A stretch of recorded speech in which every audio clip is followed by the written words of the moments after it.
Hey, what's going on, everyone? Hope you guys are doing great today. So today I'm going to be going over, 5 quantifiable metrics that are the most important in local SEO. And yeah, let's just jump right into it.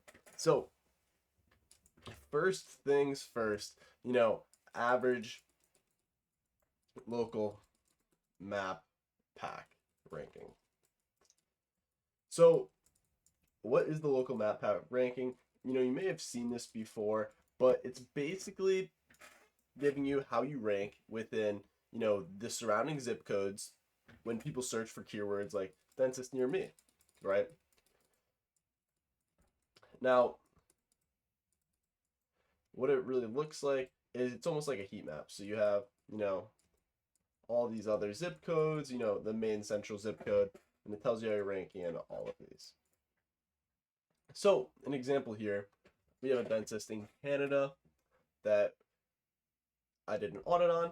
This is our own personal audit. You guys can use things like local Falcon to get this, but what is shown here, just to break it down, we have the central, point, which is where the dentist is located, and then we have the surrounding zip codes around that, and what they're ranked for. And obviously, it being surrounding zip codes, you're not going to be ranking as high in those. You're going to be ranking higher in your central zip code. That's why the middle one's 11, and the rest are, kind of more spread out on that scale. So the average rank is obviously 19, super high. We obviously want to fix that, get that down. So how can we do that exactly? So lucky for you, I actually do SEO. So how we can fix this is, get more 5-star reviews,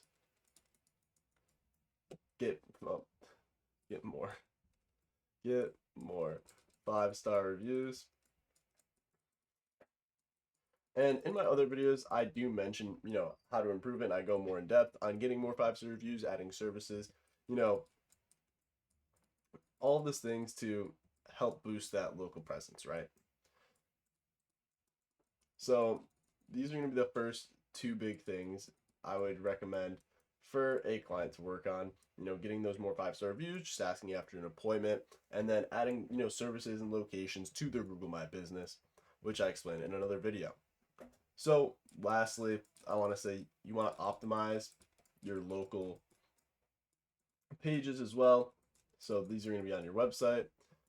And then lastly, like I spoke about before, you're going to want to see your local heat map. So use things like local Falcon to improve that. All right, second. So secondly, what another quantifiable metric is the performance of how your Google My Business is doing. So here we have one of my clients. And the reason why this is down here is because April just started. It is currently April 6th. And, these are super important because these 2,800 business profile interactions, are maybe when people call, maybe message, maybe do bookings, all of that kind of stuff. And you can see right here, seeing how many calls you get is obviously an important metric because, those calls convert into sales. And, those we don't have bookings set up. So,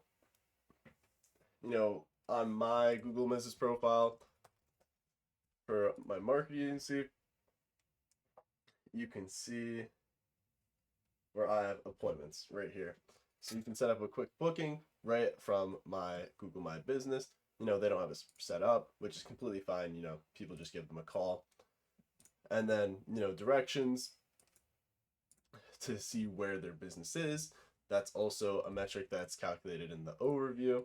And then obviously website clicks, and then maybe the conversion rate after that is, I don't know, 20%, we could say. But all of those things are super important quantifiable metrics that go into actually, how many people are interacting with your business and how many sales you're getting, which are all things you could calculate out, with the right data. So what you can do if you're not, doing as good as this hair salon, so you can add strong call to actions. So on that hair salon's website, we have some pretty strong call to actions on the site itself. Just wait for this to load. get your services out here, book now. That book now call to action is boom, right off the bat, getting right to the point. So having stuff like that, that book now is a good thing to have on your site just to get more conversions. Secondly, uploading new photos to your Google My Business is important, in terms it shows Google that you're active and, trying to get more, content out there, and posting consistently as well on there. Also a pretty big thing. And then lastly, you can put on UTMs, which these will track, your Google clicks to your Google Analytics account.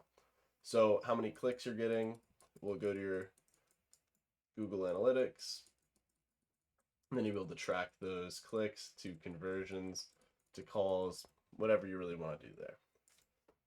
Thirdly, keyword ranking. So for high intent. So here we have some main keyword rankings. These are going to be money keywords. The keywords that are going to be converting into, dollar bills, right? So this could be like dental implants, whatever location you're at. So like right here, we have Dentist Turner, Dr. Turner, and then we have Dentist Montreal, West Island. This one has the most search volume. These are more branded keywords, and then these are going to be keywords that are not branded, and those are going to be the money keywords that we're looking for. So how you can rank for these, if you're not ranking for them already, you can use, exact match keyword headers. You can build, internal links for your blog posts for these pages. And then also you could, in fact, add maybe an individual service page.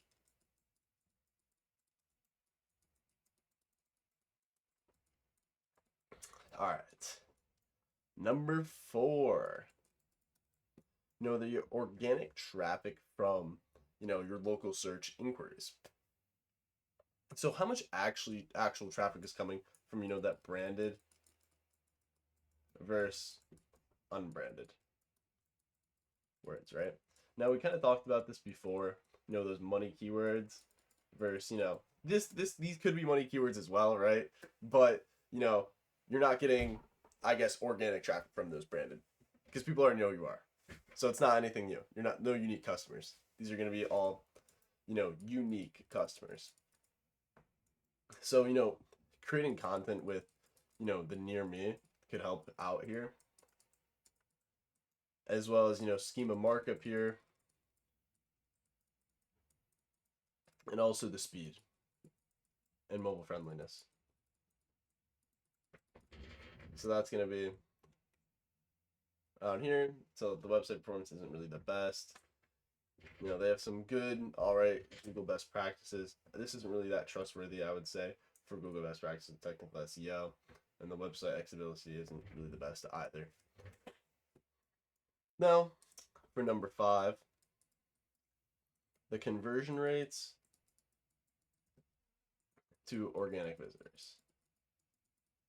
Now, we don't have any exact, calculation of this, but a study I could show you is the salon again. They have 841 users in the last 30 days, 65% engagement rate, and then a 34% bounce rate. So we can kind of tell, 841 of those users get off the site, or 841 users of that 34% get off the site. So if we do the calculations, I'm just going to pull out my calculator and kind of go over this with you guys. So 285 users get off the site. That's leaving us with 841 minus 245. 596 people, actively engaging with the site, probably at an average of 52 seconds apiece. And, all those people engaging, we could maybe say 20% of them convert into actual leads with phone calls. We don't have any UTMs set up. And if you guys don't know what UTMs are, UTMs are a tool to actually track, clicks on a site. These are called urchin tracking modules. So these are snippets of code added to URLs to actually track the performance of online marketing campaigns. And these help in tracking those phone calls and those quantifiable metrics as well. But these are some things we look at to kind of track, I guess how well a campaign is doing. And we would normally add those UTMs in there, but for this specific project, we don't have them, unfortunately. So yeah, that's pretty much all I really want to talk about in this video. I really hope you guys enjoyed, and subscribe, subscribe and like, and I'll see you guys in the next one. Have a good one. Bye.